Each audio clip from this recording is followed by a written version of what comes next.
한 주간 주시는 말씀 고린도전서 11장 23절에서 26절까지 우리 합독하도록 하겠습니다. 23절에서 26절까지 내가 너희에게 전한 것은 주께 받은 것이니 곧 주 예수께서 잡히시던 밤에 떡을 가지사 축사하시고 대에 이르시되 이것은 너희를 위하는 내 몸이니 이것을 행하여 나를 기념하라 하시고 식후에 또한 이와 같이 잔을 가지시고 이르시되 이 잔은 내 피로 세운 새 언약이니 이것을 행하여 마실 때마다 나를 기념하라 하셨으니 누구든지 이 떡을 먹으며 이 잔을 마실 때마다 주의 죽으심을 그가 오실 때까지 전하는 것이니라. 우리 그리스도 1단계 한번 고백합니다. 시작. 주는 그리스도시요 살아계신 하나님의 아들이십니다. 그리스도는 하나님을 만나는 길이 되십니다. 지혜와 저주에서 해방이 되십니다. 사단을 이긴 승리가 되십니다. 그 그리스도가 나무 상관했습니다. 적용해서 2단계 합니다. 주는 그리스도시요 살아계신 하나님의 아들이십니다. 그리스도는 하나님을 만나는 길이 되시며 내 모든 삶의 주인이 되십니다. 죄와 저주에서 해방이 되시며 나에게 죄와 저주에서 해방을 주셨습니다. 사단을 이긴 승리가 되시며 나에게 사단을 이길 권세를 주셨습니다. 아멘. 기독교의 3대 절기라 그러면 성탄절과 또 고난주간 그리고 우리 부활주일 이렇게 얘기를 할 수가 있죠. 성탄절과 고난주간 부활주일은 예수님이 그리스도라고 하는 확실한 증거입니다. 성탄절은 하나님께서 우리를 구원하기 위해서 이 땅에 인간의 몸을 입고 오신 날, 그것을 우리 기념하는 것을 성탄절이다 하는 것입니다. 고난주간은 하나님이신 예수님이 인간의 몸을 입고 오셔서 하신 일이 그리스도 일을 하신 것입니다. 그리스도 일을 했단 말은 우리 인간의 모든 저주와 재앙과 사단과 지옥 배경, 그리고 인간에 오는 모든 불행의 근본 문제, 그것을 그리스도의 십자가와 함께 죽음과 함께 완전히 끝내셨다. 그것을 기념하는 것을 우리가 이 고난주간이다 그렇게 이야기합니다. 부활주일은 그 그리스도의 일을 완성하신 예수님이 사망의 세력을 잡은 자 마귀를 완전히 꺾으시고 승리하시고 또 우리 인간의 모든 죄로 인한 죽음의 문제, 지옥 문제를 완전히 해결했다는 그 증거로 부활하신 것입니다. 그래서 우리가 부활절 기념일로 우리가 지키는 겁니다. 오늘은 내일부터 시작해서 이제 고난주간이 시작이 되죠. 그래서 우리가 이 고난주간 당하는 주일에 우리가 성찬식을 하게 되는 겁니다. 오늘 우리 11장 23절에 보면 내가 너희에게 전한 것은 주께 받은 것이니 그랬습니다. 여러분, 성찬식은 사람이 만든 예식이 아니고 우리 주님이 직접 우리에게 주신 하나의 예식입니다. 특히 언제 주셨냐면 23절 보니까 곧 주 예수께서 잡히시던 밤에 예수님이 로마 군병이 잡히시기 전에 전날 밤에 예수님이 자기가 고난당하고 죽을 것을 아시고 제 아들을 불러 모아서 그래서 지금 성찬 예식을 진행을 하신 것입니다. 그래서 그 성찬 예식 그것을 지금까지 교회가 전통적으로 지키고 있는 거죠. 그래서 우리가 성찬식을 할 때에 떡을 떼는데 떡은 뭘 얘기합니까? 24절에 보니까 축사하시고 떼어 이르시되 이것은 너희를 위하여는 떡을 가지사 축사하시고 떼어 이르시되 이것은 너희를 위하는 내 몸이니 그랬습니다. 또 25절에 보면 식후에 또한 그와 같이 잔을 가지시고 이르시되 이 잔은 내 피로 세운 새 언약이니 그랬습니다. 떡은 우리를 위한 그리스도의 몸, 또 잔은 우리를 위한 그리스도의 피, 그것을 상징하는 거죠. 그래서 성찬식에 대한 여러 가지 견해가 있습니다. 천주교에서는 화채설을 주장합니다. 화채설이라는 말은 우리가 떡을 떼고 포도주를 먹을 때 바로 그 순간에 실제로 예수님의 몸과 피로 바뀐다고 하는 것입니다. 그게 바로 화채설이죠. 그래서 이 천주교에서는 이런 전병 같은 걸 만들어 가지고 동그란 그것을 전 성도에게 다 주죠, 교인들한테. 그러나 포도주는 신부님 혼자 이렇게 마십니다. 두 번째, 루터교 같은 경우는 이 천주교에서 원래 루터가 신부였죠. 그런데 이분이 종교개혁을 하게 된 겁니다. 그래서 이분은 공제설을 주장했어요. 실제로 우리가 떡을 먹고 잔을 마실 때에 예수님의 몸과 피로 바뀌는 건 아니다. 그렇지만은 우리가 그 성찬식을 행할 때 그 떡과 잔 안에 또 위에 아래 옆에 실제로 우리와 함께 하신다, 임재하신다. 그걸 우리가 공제설 그렇게 얘기합니다. 천주교하고 다른 거 아시겠죠? 그런데 개신교는 기념설을 얘기합니다. 오늘 34절에 보니까 이것을 행하여 나를 기념해라. 또 25절에도 마실 때마다 나를 기념해라. 떡과 포도주 자체의 어떤 신령한 어떤 신비한 어떤 변화라든지 이건 아니지만은 우리가 떡을 먹고 잔을 마실 때에 우리를 위해서 죽으신 예수님을 기념해라. 예수를 기념하라는 겁니다. 어떤 행위를 얘기하는 것이 아니고 예수님이 우리를 위해서 살짓고 피 흘려 죽으신 그 예수님을 기념해라. 그것이 바로 기념설이죠. 그래서 여러분 기념일 또 기념한다 말은 뭘 얘기합니까? 기억하라는 겁니다. 잊지 말라는 겁니다. 그래서 우리나라에도 여러 가지 기념일 있지 않습니까? 잊지 말라는 거예요. 그래서 저와 여러분이 이 성찬식을 행하면서 절대 잊지 말아야 될 게 뭐냐? 첫 번째는 어디에서 내가 구원을 받았는가? 그것을 절대로 잊어버리지 말라는 겁니다. 여러분, 이스라엘의 역사는 강대국 애굽의 430년의 노예 역사입니다. 또 바벨론 70년 포로 역사입니다. 로마 250년 속국 역사입니다. 그래서 이스라엘 백성들은 이것을 잊어버리지 않습니다. 그런데 문제는 뭐냐면 그 속에 상처와 원한을 가지고 있는 거예요. 그거를 기념하는 거예요. 그걸 잊어버리지 않는 거예요. 그런데 성경은 그것을 잊어버리지 마라 그 말이 아니죠.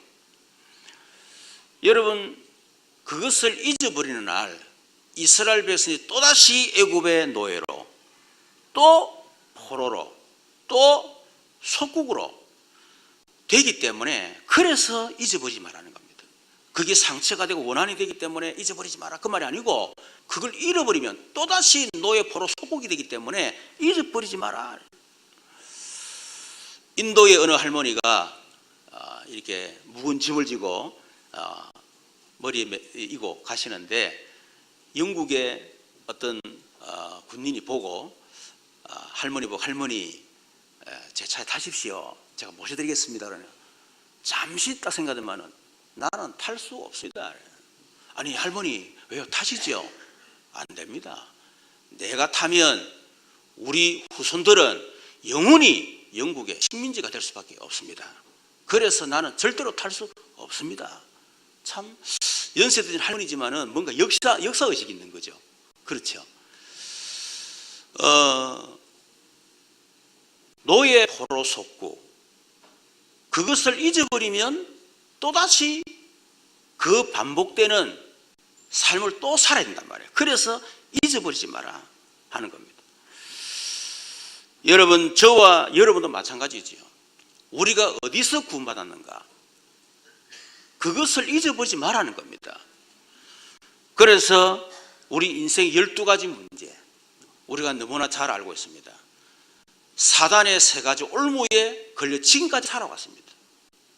나, 돈, 성공. 또 그것 때문에 사단의 4가지 함정에 걸려서 살아왔습니다. 사도행 13장 무속, 16장 점술, 19장 우상과 종교. 또 우리는 6가지 틀, 소위 말하는 불신자의 운명이라고 얘기하죠. 그 6가지 그 저주의 틀에서 우리는 지금까지 살아왔습니다. 그러다가 우리가 어느 날 복음을 받고 우리가 거기서 해방이 된 거예요. 그것을 잊어버리지 마라. 사단의 3가지 올무, 여기에서 벗어나지 못하면 결국은 우리 인간은 철저하게 저주 속에 살 수밖에 없다는 겁니다. 그 창세기 3장 3가지 올무는 우리 인간이 절대로 빠져나올 수 없는, 해결할 수 없는 절대 불가능의 문제입니다. 그렇죠? 사단의 3가지 함정, 그게 우리가 걸려들어 가지고는 결국 모든 것이 한계입니다. 가문에 내려오는 영적인 배경, 사단의 배경, 지옥 배경, 저주 배경, 여러분 그 속에서 우리가 빠져나오지 못하면 결국은 모든 게 한계예요. 절대 한계. 불신자 6가지 저주의 틀, 운명에서 빠져나오지 못하면 결국은 우리가 아무리 능력이 있어도 결국은 그 걸려들게 되는 겁니다. 절대 무능. 여기서 우리가 구원을 받았다 하는 겁니다. 여러분, 사단의 전략은 뭡니까? 사단은 여기에서 구원받은 것을 자꾸 망각하도록 만드는 겁니다. 내가 예수 믿기 전에 얼마나 나 때문에 고통당하고 돈 때문에 성공하게 해서 그것 때문에 상처받고 얼마나 고통을 당했냐는 거야. 또 그랬지만 결국은 나도 무너지고 돈도 무너지고 그게 다 성공 다 안 무너졌냐.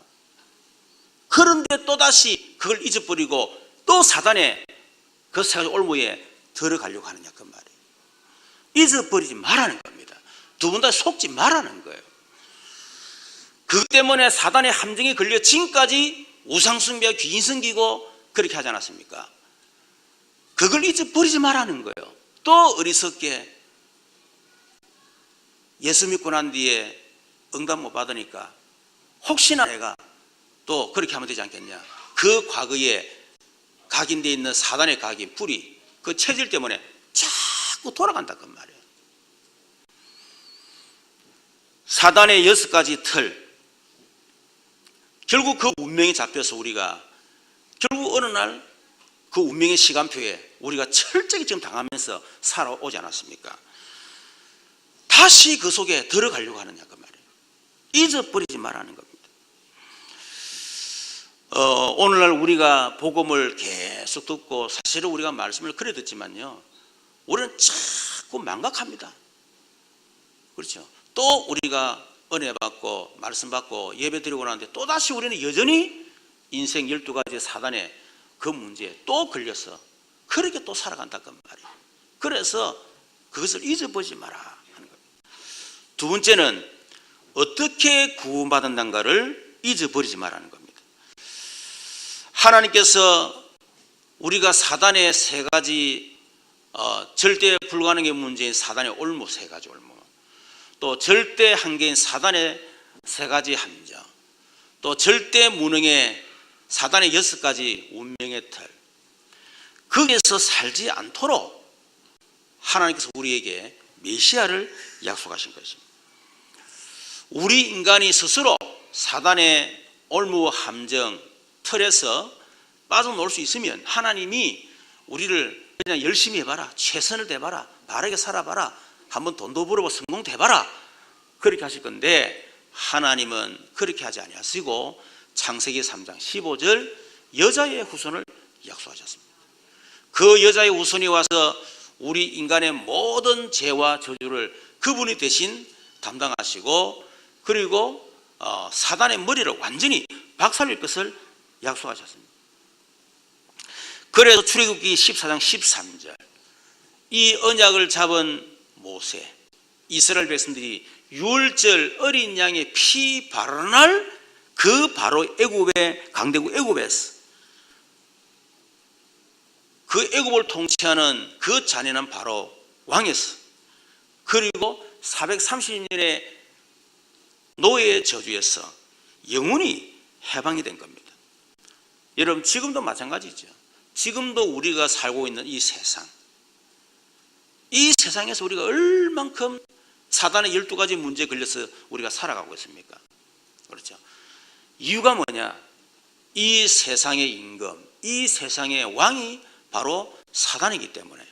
그래서 이 세상에 지금 사단에게 완전히 지금 3가지 올무, 3가지 함정, 6가지 그 사단의 틀에 완전히 걸려들어서 지금 이 세상이 불신자들이 살아가고 있고, 세상이 그런 시스템 속에서 지금 계속 돌아가고 있는 거예요.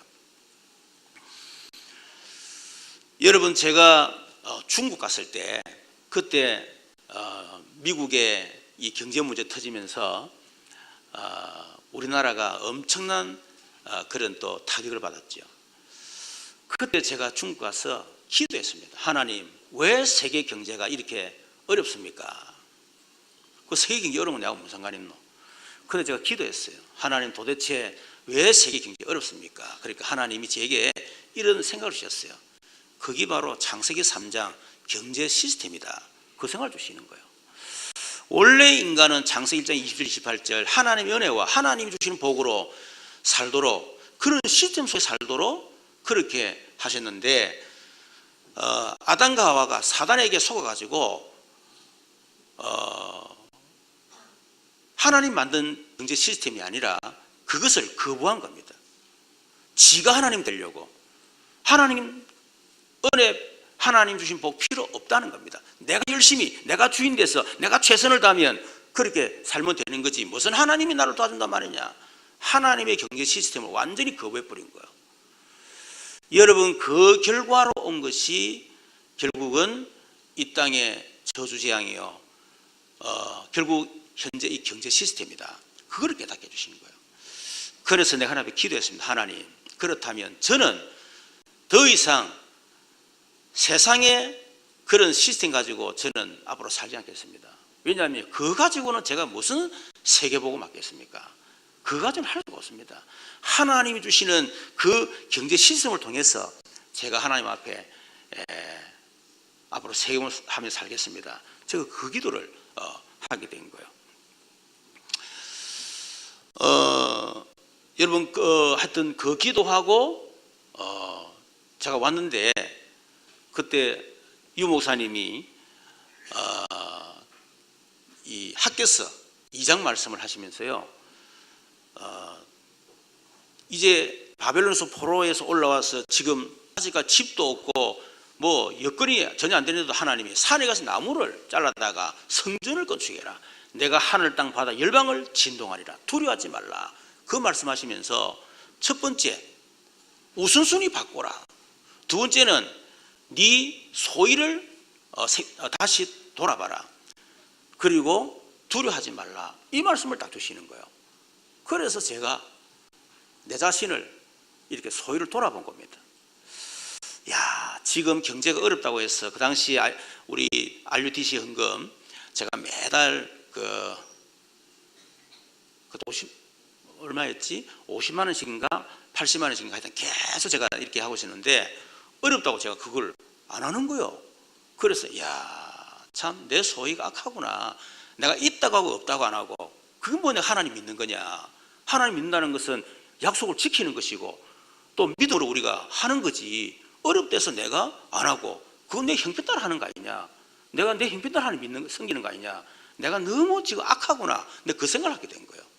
그래서 내가 그날 와가지고요, 그 주간에 와가지고 막바로 그냥 은혜 돈 빌려가지고 제가 이 밀렸던 거 RUTC 헌금을 제가 보냈습니다. 그렇게 딱 했는데 그 다음부터 하나님 작업하기 시작하시는 거예요. 우리 평강이가 정말 생각도 안 했는데 대학 들어갔는데 전체 수석이 딱 된 거예요. 그래서 그때 또 기도했습니다. 하나님, 이 돈이 누구 돈입니까? 근데 그 생각이었어요. 기도하는 내 마음속에 이거는 내 돈도 평강이 돈도 아니고 하나님 거구나, 그 생각을 제가 했어요. 그래서 내가 집사람하고 평강에 전화를 걸었습니다. 평강아, 이 장학금은 네 것도 아니고 내 것도 아니고 하나님 거다. 그래서 하나님께 그대로 바치자 이렇게 된 거예요. 그래서 처음에 수석인 줄 몰랐죠. 그냥 통장에 돈이 들어왔더라고요. 그래가지고 이제 금요일 날 내가 국민은행 가가지고 10만 원 수표를 그때 45장 제가 찾은 거예요. 이렇게 딱 넣었는데 평강이가 아빠 전체 수석됐어요 그러더라고. 그래 알았다네. 그때 내 마음속에 야, 참 하나님이 나에게 부끄러움을 명쾌하셨구나. 예를 들어서 저는 그렇게 생각할 수 있겠죠. 하나님께 안 드리고 예를 들면 그렇게 할 수 있겠죠. 나중에 상황 보고 드릴 수 있겠죠. 그런데 하나님이 그거 미리 아시고 미리 수표를 찾아서 이렇게 나올 때 하나님이 딱 그러는 거 보고 야, 하나님이 내 목사에게 양심적으로 부끄럽지 않도록 그렇게 부끄러움 있게 하셨구나. 두 번째는 뭐냐면 그래 역시 하나님의 은혜로 하나님 만든 경제 시스템으로 살아가는 것이 맞구나. 근데 그 생각을 하게 됐어요. 그리고 이제 주일날 헌금을 드렸죠. 여러분 그때 이후로 한 번도 평강이가요 등록금을 낸 적이 없습니다. 대학을 졸업할 때도 전체 수석으로 졸업했고요. 거의 올 A 플러스로 졸업을 하고 지금 박사과정 받는데도 사실은 들어간 돈이 얼마나 많겠습니까? 그런데 10원도 하나님이 들어가지 않도록 그렇게 만드셨어요. 여러분 앞으로 받을 경제 축복은 엄청나겠지요. 그게 그렇죠. 뭘 내가 드렸더니 하나님이 그랬다 감동받아가지고 정성을 드렸더니 그 말이 아닙니다. 경제 시스템 구조로 바꿔라는 거예요. 세상 구조 또 내 속에는 나의 어떤 그런 기준과 수준 표준 가지고 하나님 앞에 헌신하는 것이 아니고 진짜 하나님의 기준 가지고 성경적인 기준을 가지고 우리가 부족하지만은 일단은 그 기준으로 우리가 신앙생활을 해야 하나님이 성경대로 응답하신다. 그렇지 않으면 늘 내 수준, 내 기준, 내 틀에 묶여서 늘 믿으면 하나님 주실 것이다. 물론 주시겠지요. 근데 주시겠습니까? 내 수준, 내 기준, 내 틀이 깨지지 않는데 하나님이 거기다가 주시겠냐는 거예요. 여러분 자녀가 지금 뭘 달라는데 그릇이 더럽고 그릇이 깨져가 있고 때로는 난 많이 주고 싶은데 그걸 쫑바리가 그릇 가져왔어. 달라고 주세요. 여러분 아버지 주겠습니까? 그거를 깨볼 거야. 야, 그걸 깨. 그럴 거 아니에요. 여러분, 그래서 그때 하나님 제요. 그런 부분에 참 은혜를 제게 주셨습니다. 저와 여러분에게 있는 우리 속에 틀린 각임, 뿌리 체질, 또 사단의 12가지 그 틀과 함정, 거기에서 유월절 피 발언으로 해방된 것처럼 오늘 시간 복음 듣는 이 시간에 완전히 해방되는 그런 축복이 있기를 주님의 이름으로 축원합니다.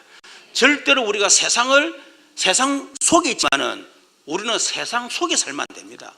세상의 원리, 세상의 시스템을 거슬려 올라가는 그것을 변화시키는 그런 성도들이 되어야 되는 것입니다. 여러분 죽은 물고기는 물을 거슬러 올라갈 수가 없어요.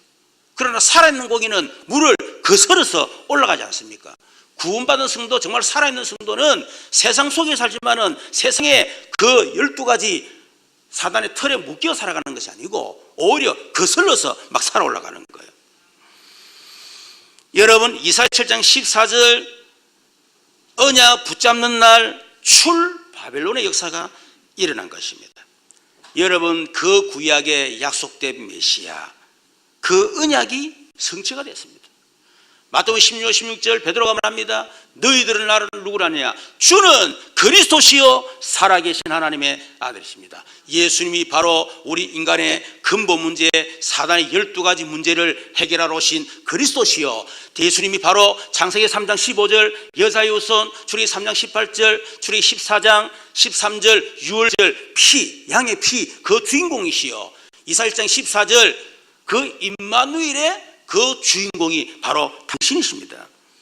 언약이 성취가 된 겁니다. 여러분, 그 그리스도로 오신 예수님이 마가복음 10장 45절 인자가 온 것은 섬김을 받으려 함이요 아니요 섬기려고 많은 사람의 대속물로 주려 함이라. 로마서 5장 8절 대속물로 오셨기 때문에 우리가 아직 죄인 됐을 때 그리스도께서 우리를 위하여 죽으심으로 하나님께서 우리 된 자기 사랑 확정하시느니라. 요한복음 30절 다 이루었다. 예수님이 갈보리 십자가에서 우리 인간의 모든 문제를 다 끝냈다 하는 것입니다. 그래서 갈라디아서 3장 13절 예수님이 나무에 달려 저주를 받으심으로 우리를 그 주에서 속량하셨다. 그래서 우리를 건져내셨다. 그래서 로마서 8장 1절 그러므로 이제 그리스도 예수 안에 있는 자는 결코 정죄함이 없나니 이는 그리스도 예수 안에 있는 생명의 성령의 법이 죄와 사망의 법에서 너를 해방하였습니다. 그 예수님이 구약의 모든 그 예언을요 갈보리 십자가에서 완전히 성취하신 것입니다. 그래서 에베소 2장 8, 9절에 보니까 너희는 그 은혜에 의하여 믿음으로 말미암아 구원을 받았으니 이것은 너희에게서 난 것이 아니 하나님의 선물이라. 행에서 난 것이 아니 누구든지 자랑하지 못하게 하랍니다. 뭡니까? 오직 은혜로 우리를 하나님 구원하셨습니다. 그렇죠? 하나님의 은혜가 아니고는 다시 말하면 우리의 행위나 우리의 의나 우리의 노력으로는 절대로 구원받을 수가 없어요. 그래서 하나님이 그 은혜에 의하여 오직 하나님의 은혜 믿음으로 말미암아 구원을 받았으니 뭡니까? 오직 믿음. 그렇죠? 우리의 행위로 구원받을 수가 없습니다. 그래서 하나님 우리에게 믿으라고 하는 겁니다. 뭘 믿어야 됩니까? 열심히 뜨겁게 간절하게 믿는 게 아닙니다. 예수님이 그리스도시다. 그 예수님이 우리 인간의 모든 문제를 다 끝냈다. 그 사실을 믿으라는 거예요. 여러분 열심히 믿지 마세요. 뜨겁게 믿지 마세요. 정신없이 믿지 마세요. 광신적으로 믿지 마세요. 정신 똑바로 차려가지고 바르게 믿으시기를 주님으로 축원합니다. 여러분 기도할 때 내게 뜨거운 믿음 달라 하지 마세요. 괜히 알지도 못하면 뜨거우면요 안 됩니다. 그거 열받아가지고 그거 열받는 믿음이요. 그렇죠. 바르게 알면 뜨거워지게 됐다니까. 바르게 알면 감사와 감격이 올 수밖에 없다니까요. 바르게 알지 못하면서 그 감정적으로 그냥 막 눈물 흘리게 만들고 틀린 신앙이에요. 그거는. 그래서 이것은 너희에게서 난 것이 아니요 하나님의 뭐요? 선물이라. 이런 구원은 오직 하나님의 선물임을 믿으시길 바랍니다. 선물은 우리 언론해가지고 야, 내 선물 줄까? 어쩌고? 한번 줘보실래요? 뭐 주실래? 이렇게 서로 약속하는 게 아닙니다. 그냥 일방적으로 주는 거예요. 그렇죠? 마찬가지로 하나님이 우리에게 메시아 그리스도를 보내시는데 우리에게 언론해가지고 그게 아니고 하나님 일방적으로 우리에게 선물로 주셨다. 그래서 우리는 뭐 하면 되지요? 선물은 내 수준과 내 형편과 상관을 그냥 무조건 일단 받아야 돼. 그걸 보고 믿음이라고 하는 겁니다. 어떤 분은 모사냐면 때가 많아가지고 모욕탕 못 갑니다. 아니 때가 많으니까 모욕탕 가야지. 목사님 난 죄가 많아가지고 교회 못 갑니다. 아 죄가 많으니까 와야지. 아 목사님 술 담배 못 끊고 그래. 아 그러니까 와서 예수 믿고 술 담배 끊으라는 거예요. 여러분 술 담배 그대로 가지고 오시길 바랍니다. 아시겠죠? 요 우리 옆에 담배 피우는 금연 장소 있어요. 아니 금연 장소가 요 교회에서는 피지 말고 딱 요 우리 그 화장실 딱 보면 아또 산도 좋잖아. 공기도 맑고 한 배 피우고 좋은 공기 들어 마시고 그래 편안하게 그렇게 하시면 돼요. 그래서 여러분 진짜 은혜 받으면 그렇죠. 술 담배 끊게 돼 있습니다. 그러니까 있는 그대로 오세요. 성질 고치고 올라가지 말고 더러운 성질 그대로 가져오시라니까. 알겠죠? 언제 여러분 더러운 성질 다 고치고 오겠으면 죽을 때까지 안 고치진다니까. 그 성질은 예수 믿어도 잘 안 고치지는데 여러분 예수 안 믿는 사람이 고치지겠습니까? 그러니까 아무 상관없어. 있는 그대로 생긴 그대로 그냥 오면 된다니까. 그냥 그걸 보고 우리가 선물이다 그렇게 하는. 그렇게 우리가 구원을 받았다. 우리 노력으로 열심으로 우리의 방법으로 구원받을 수 없기 때문에 하나님이 메시아를 보내셨고 그 그리스도가 우리 인간의 모든 걸 다 끝내셨고 그래서 우리가 오직 은혜로, 오직 믿음으로 하나님의 선물을 우리가 그냥 받았는데 우리가 구원을 받았다. 그것을 잊지 말라는 것입니다. 세 번째, 그렇다고 왜 구원하셨습니까? 26절에 보니까 그럼 너희가 이 떡을 먹으며 이 잔을 마실 때마다 주의 죽으심을 그가 오실 때까지 전하는 것이니라. 왜 하나님 우리를 사단의 12가지 인생 문제, 절대 불가능, 절대항, 절대 무능 속에 우리를 건져내셨습니까? 한마디로 말하면 우리를 증인으로 서도록, 그래서 우리를 구원하신 것입니다. 어떤 증인입니까? 오직 그리스도의 증인. 어떤 증인입니까? 오직 하나님의 나라의 증인. 어떤 증인입니까? 오직 세복음화의 증인. 그거 증인되라고. 그래서 하나님이 우리에게 일방적으로 우리에게 그리스도를 주셨고, 우리가 하나님의 나라 누리는데 세상 배경, 사단의 배경 완전히 꺾인 그 증인, 절대 무능 속에 있던 나에게 하나님의 성령으로 능력 주셔서 이제는 전 세계 5대 6도 다니면서 나를 세계복음의 증인으로 세우신 거, 그렇죠? 그 증인으로, 그 증인되라고 하나님이 저와 여러분을 구원하신 것입니다. 우리가 구원받은 거 전부 다입니다. 그러나 구원받은 끝내면 안 됩니다. 구원 주신 이유가 뭐냐? 하나님이 나를 증인으로 서도록 그렇게 하셨구나. 그 사실을 우리 기억해야 되겠습니다. 이번 주에 우리 1회 창우 결혼했는데 우리 성도들이 또 많은 또 사랑과 함께 또 축하해 주셔서 너무 감사하고요. 그래서 목요일 날 창우하고 1회를 불렀습니다. 불러서 식사를 내가 대접하고 그랬습니다. 메시지를 제가 줬어요. 메시지를 주면서 마지막 결론이 뭐라고 했냐면, 세 가지 계획을 세워라. 첫 번째는 헌금 계획 세워라. 헌금 계획은 네가 헌금을 많이 하겠다는 계획을 세우라는 게 아니다. 경제 응답의 계획을 세우는 거다. 그냥 11조 계획을 세우는 게 아니다. 적어도 내가 내 11조만 가지고도 한 지교회를 책임질 수 있을 만큼의 경제 응답을 받아야 되겠다. 그 경제 응답에 대한 계획을 세우는 겁니다. 그렇죠. 또 지역의 문화를 바꿀 수 있는 성전을 건축할 수 있을 만큼의 경제 응답을 놓고 성경 건축 헌금 계획 세우는 거다. 적어도 성전 건축하려고 그러면 얼마큼 해야 되겠어요? 물론 우리 혼자 하는 거 알겠습니다만은. 그렇죠. 또 적어도 한 명의 선교사 파송, 3명의 선교사를 후원할 만큼의 하나님의 경제 응답을 놓고 선교 헌금을 하는 것이다. 그리고 울산에 RUTC를 세울 수 있을 만큼의 경제 응답을 놓고 지금부터 RUTC 헌금을 해라. 헌금 행위가 중요한 게 아니다. 진짜 네가 그 경제 응답을 놓고 하나님 앞에 믿음으로 드리는 것이다. 제가 그 얘기를 했습니다. 여러분, 저와 여러분도 결국 헌금은 여러분 경제 응답하고 100% 직결됩니다. 그래서 여러분이 진짜 하나님 앞에 헌금 계획을 세우세요. 그렇죠? 목사는 목사로서 하나님 앞에서, 장로님은 장로님으로, 중재로, 성도는 성도로서, 그렇죠?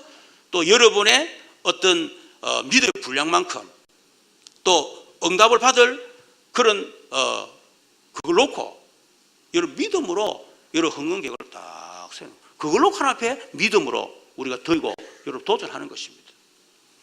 두 번째는 뭘 했냐면요, 헌신 계획을 세워라. 이제 너희들이 성인이 됐다.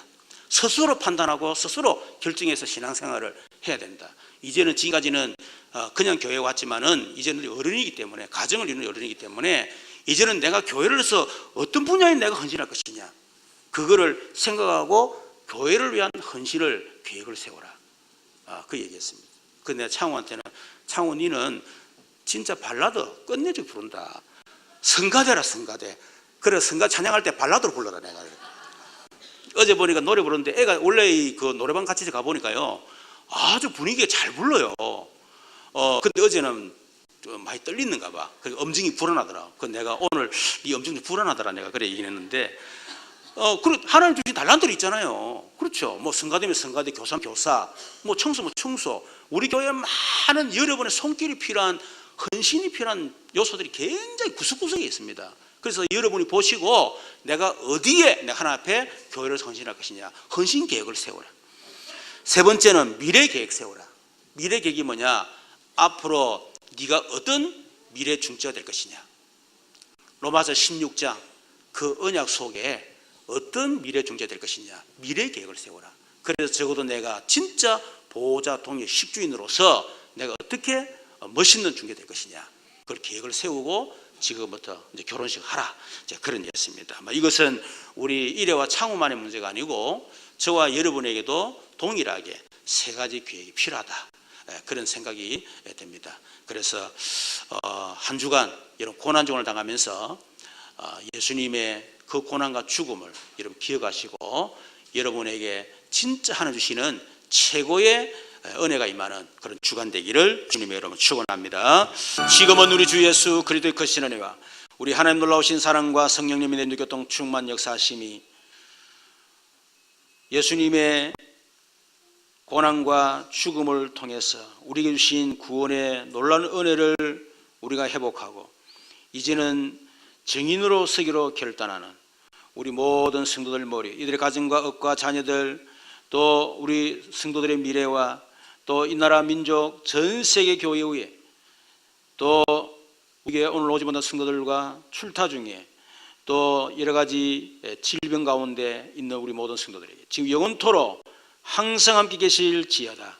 아멘.